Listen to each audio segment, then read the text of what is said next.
Hello students, how are you all. अभी तक हम फंक्शनल इंग्लिश के सेशन 7 तक पढ़ चुके हैं। आज हम नेक्स्ट सेक्शन 8 पढ़ेंगे, कम्युनिकेटिंग इफेक्टिवली। कम्युनिकेशन का मतलब आप सबको पता ही है। कम्युनिकेशन का मतलब होता है बातचीत करना। We have been communicating with other ever since we can remember, but then what to do mean by effective communication। वैसे तो कम्युनिकेटिंग हम उसको बोल देते हैं हम जब भी हम किसी से बात करते हैं, लेकिन इफेक्टिव कम्युनिकेशन का क्या मतलब होता है।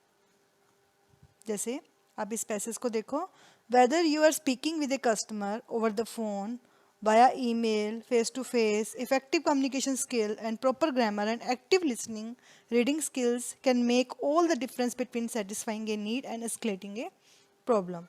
कह रहे हैं कि मान लो आप कोई कंपनी में जॉब कर रहे हो, CSR हो, आप कस्टमर से बात कर रहे हो फ़ोन पे या फिर ईमेल से बात कर रहे हो या फेस टू फेस बात कर रहे हो, ठीक है। तो उसके लिए आपको इफेक्टिव कम्युनिकेशन स्किल चाहिए, प्रॉपर ग्रामर चाहिए, एक्टिव लिसनिंग चाहिए। एक्टिव लिसनिंग कि आप अच्छे से उसकी बातों को सुन रहे हो। रीडिंग स्किल आप अगर कोई आपको मेल कर रहा है तो आपको उसका मीनिंग समझ आना चाहिए। Can make all the difference between satisfying, ताकि इसकी हेल्प से आप कस्टमर को सेटिस्फाई कर पाओ और प्रॉब्लम को सोल्व कर पाओ।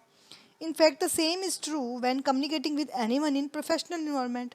और हमें ये कम्युनिकेटिंग प्रोफेशनल एनवायरनमेंट में भी चाहिए। प्रोफेशनल मतलब मान लो कि आप कंपनी में जॉब कर रहे हो, आप अपने बॉस से बात करना चाहते हो, whether you are applying for a job और talking to your boss about a promotion you want.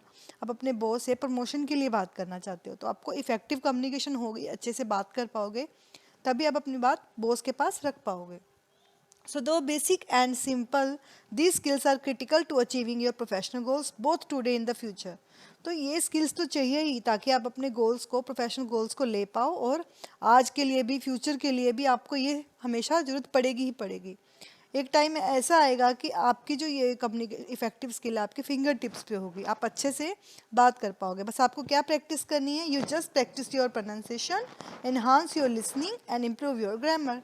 आपको अपनी प्रोनाउंसिएशन सुधारनी है और क्या करना है, enhance your listening power.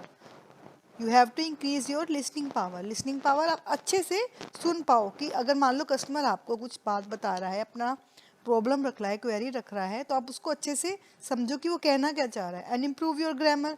Grammar भी इम्प्रूव होनी चाहिए ताकि आप अगर मेल कर रहे हो या कहीं भी राइटिंग आप कर रहे हो तो आपको ग्रामेटिकली पता होना चाहिए कहाँ पे कौन सा टेंस आएगा। जैसे हम ये नीचे सिचुएशन देखते हैं।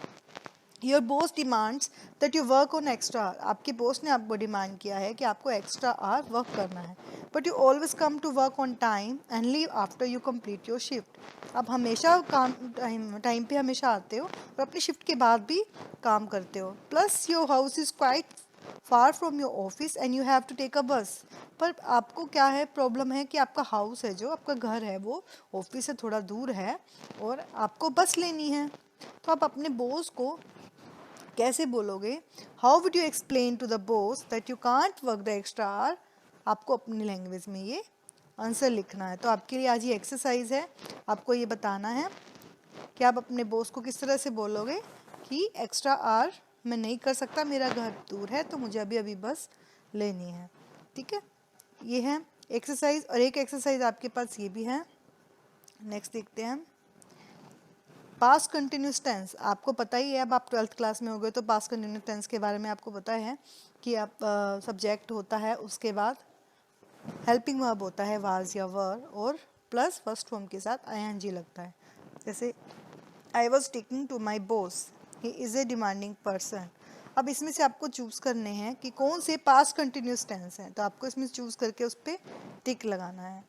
ठीक है, नेक्स्ट हमारे पास एक और है। ये वाले हमारे पास सारे एक सेंटेंसेस दे रखे हैं, आपने इन सेंटेंसेस को सबको पास्ट कंटिन्यूस टेंस में चेंज करना है।